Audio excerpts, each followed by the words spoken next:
All right, you all, welcome back again. I'm starting to get only a little bit tired. I'm Gary Edelman from the Civil War Trust, again joined by licensed battlefield guides and good friends Doug Dowds and Tim Smith.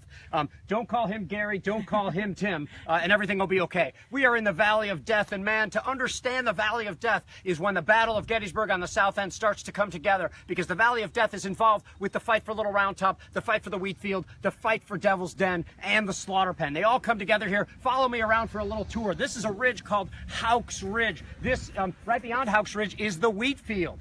If we look off in this direction, Houck's Ridge will terminate at Devil's Den. So you can see it right over there. Devil's Den is right on top of there. There's going to be fighting in the Valley of Death during the fight for Devil's Den. Going around there further, you have the foothills of Big Round Top and then Big Round Top proper. From that area came the attack and defense of Little Round Top. This is, of course, Little Round Top itself, said to look like a volcano during the battle, with smoke belching from the top, and all the Southerners used one word to describe that hill: impregnable. Coming further up here, you see the north side of Little Round Top. That's where the U.S. regulars and the Pennsylvania reserves came storming down to confront the Confederates. See, the Confederates finished the fight in the wheat field, and then after the fight for Devil's Den, Little Round Top, and even the Peach Orchard, they came crashing through Houck's Ridge here, start splashing across Plum Run to try to assault here, but it really couldn't hold up. They were weak at that point. They were actually ordered back when you have the U.S. regulars already falling back. You have the Pennsylvania reserves, about whom we'll talk a little bit more today, coming down this area, and the Southerners were finally pushed back in that area. If you look this way, we're going to have a farm called Weichert, which is going to be one of our targets today. We're going to go down the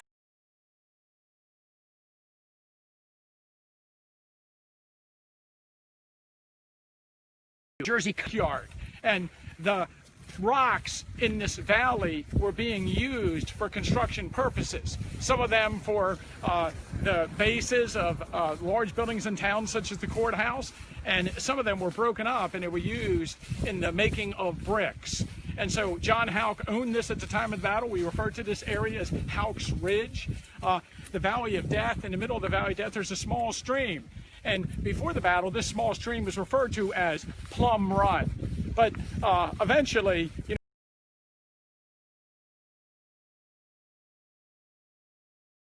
Pennsylvania Reserve with these numbers, Tim. I don't know. The 30th reserves. Add 29. So the 2nd Pennsylvania is the 31st. I'm sorry, the 2nd reserves is the 31st Pennsylvania. The 10th reserves is the 39th Pennsylvania. There, you learned something if you didn't know that yet. His 2 brigades are going to come to Gettysburg, but he's got about 1 brigade under the command of a guy named McCandless, and then another borrowed regiment from a guy named Fisher. And together they are going to charge down this hill here through the Valley of Death, losing their shoes in the mire, and you're going to have Samuel Wiley Crawford himself wanting to lead the charge. So he grabs the colors from his color bearer, and the color bearer wouldn't let go.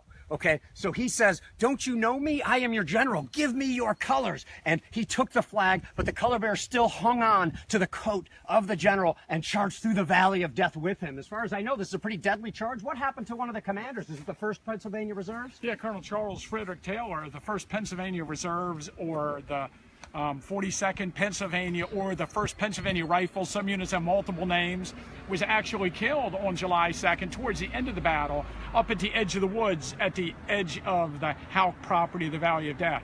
And in 1878, a marker was placed not too far down the road here. We just walked to honor or to mark the spot of his death. That monument was later moved in about 1904, I believe it was, maybe 1902, I don't remember. How about that?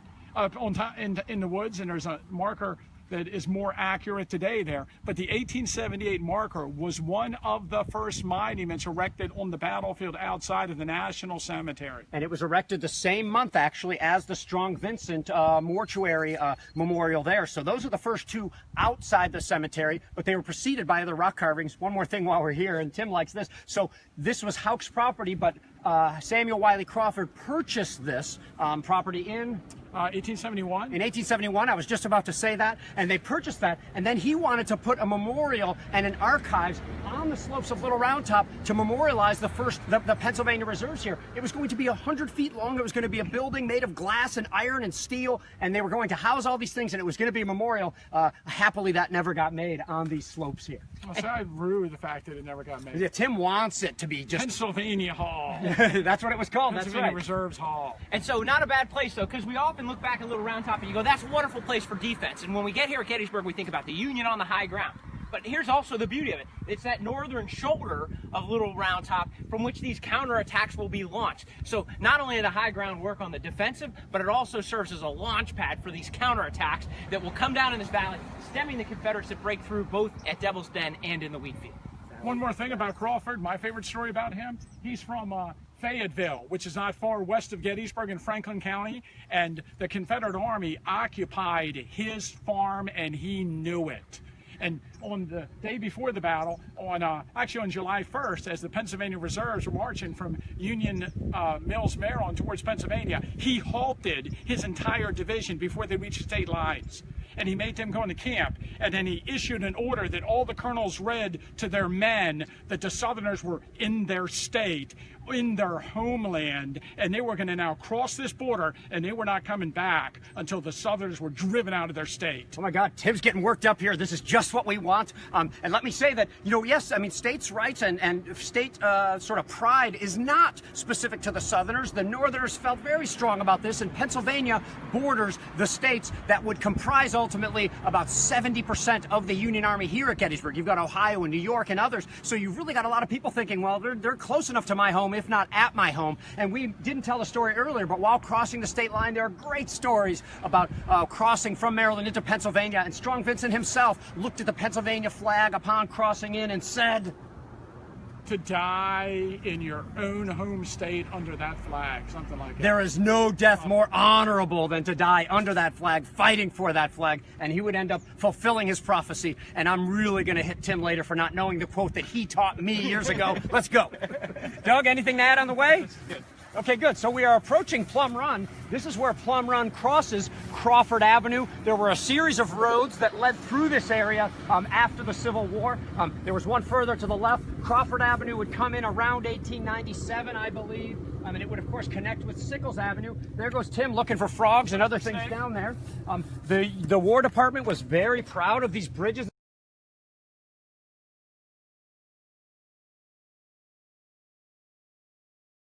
Take pictures off in this direction. So this is a very heavily photographed area.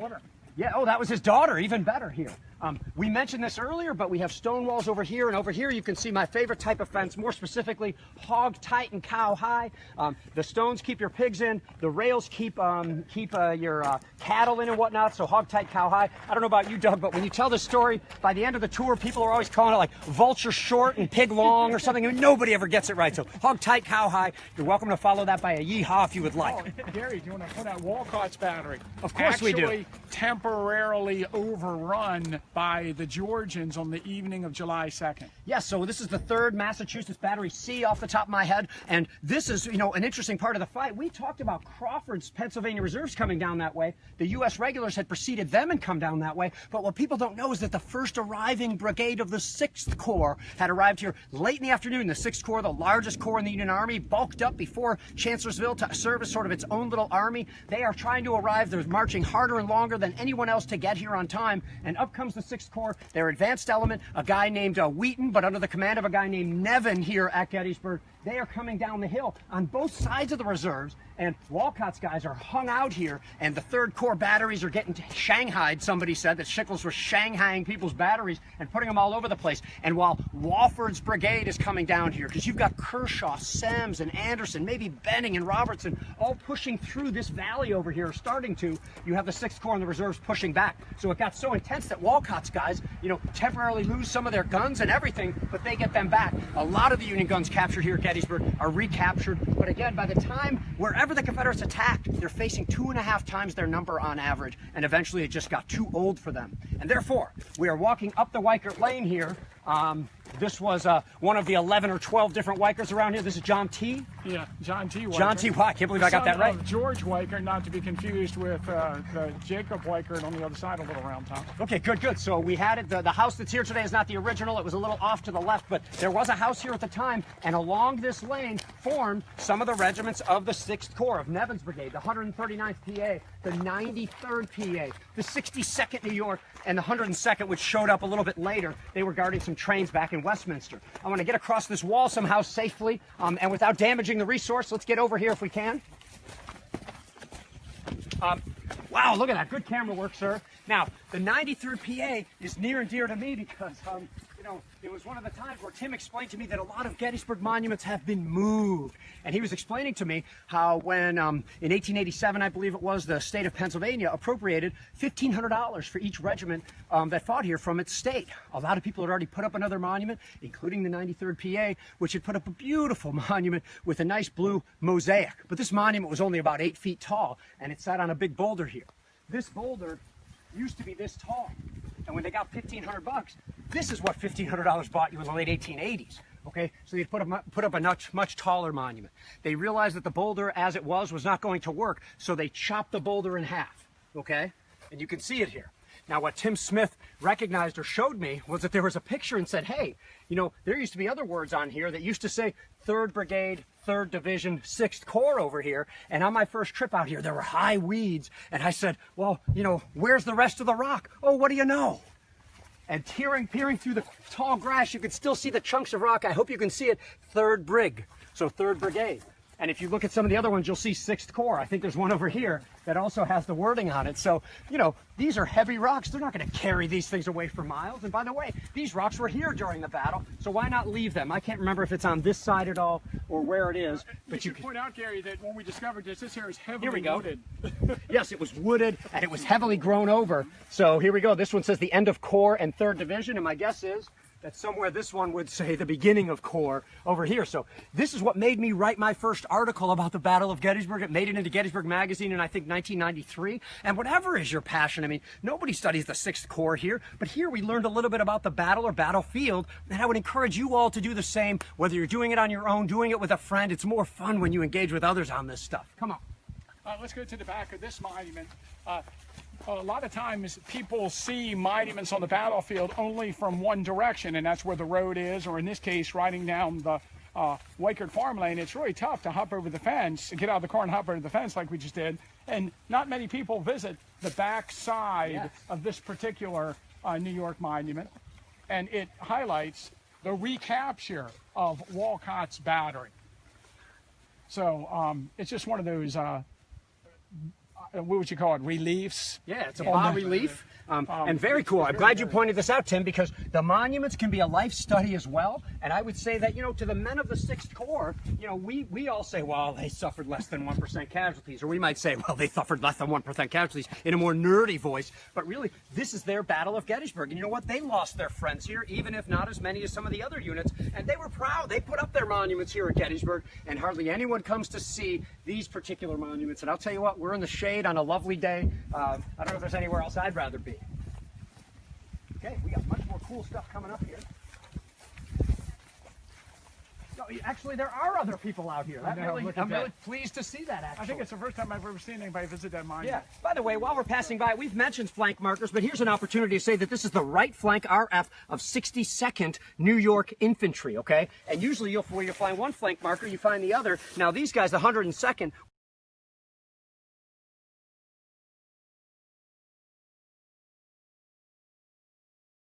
morning about sorry, I'm asking Chris for the power pack.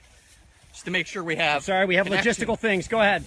Yeah, the 140th Pennsylvania is a unit that's near and dear to my heart, and one of the men who fought here at Gettysburg is a man named Captain David Atchison. Atchison, on the afternoon of July 2nd, was 22 years old. He's going to come out with Company C of the 140th Pennsylvania. His unit actually will be making their way down towards the wheat field, directly behind where I'm at, going past, just past the Trossel barn, going off to a place called the Stony Hill. As they're going off into that direction, they're going to deploy on top of Stony Hill, just adjacent to the wheat field, just on that western side of the wheat field. And as they do this, the men are going to start engaging with Joseph Kershaw's South Carolinians. It's going to be a horrible battle that takes place. This is only their second action. They had seen action at Chancellorsville. Now they're here at Gettysburg. Their colonel, a guy named Richard Roberts, will go down. When Roberts goes down, shortly thereafter goes down David Atchison, who was on the right flank of John Caldwell's division out there in the wheat field on Stony Hill. So as he goes down, Atchison will be taken behind the lines, laid upon a rock. he seems to be doing okay, but he's hit a second time while he's laying on that rock. And Atchison was killed in action.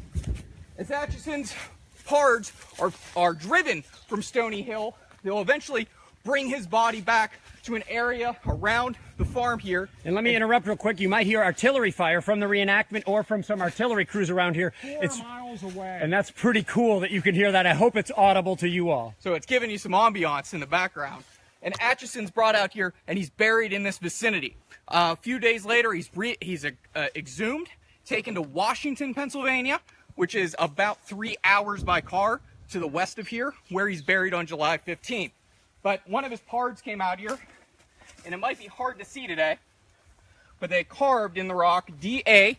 David Atchison, 140 PVI, which is the Pennsylvania Volunteers. So this is what we know as Atchison's Rock, and it's one that's near and dear to my heart because he was from the hometown, one town over from me.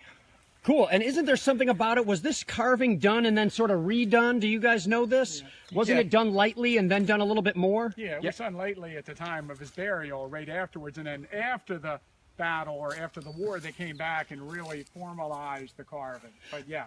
Let me say, this is really interesting comment. I see a lot of your comments. I'm sorry we continue to have connectivity problems. There's nothing we can do about it. We have our power booster and everything. We're doing the best we can and appreciate it.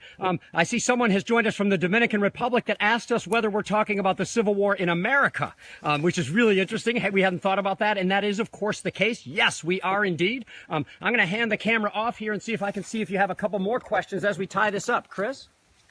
Yeah, as we're out here on the Weichert farm, we're going to talk a little bit later today about the action in the wheat field.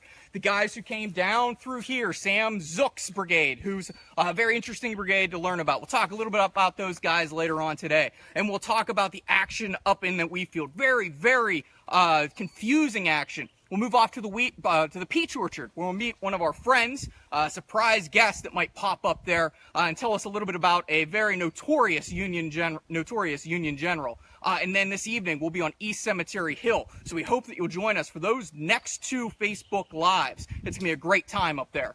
Good. And I would say to anybody who thinks that we're covering too much northern stuff, I disagree. We've been on the Confederate line today. We were talking about the Georgians, the Alabamians, the Texans, the Arkansans. We're doing the best we can with everything we have, so stick with us. There's 2 sides to the battle. Someone here is a Kershaw's Brigade fan, which is really cool. Whose house is that? I'm not sure at what point I'm looking at, but I'm pretty sure you're talking about the John T.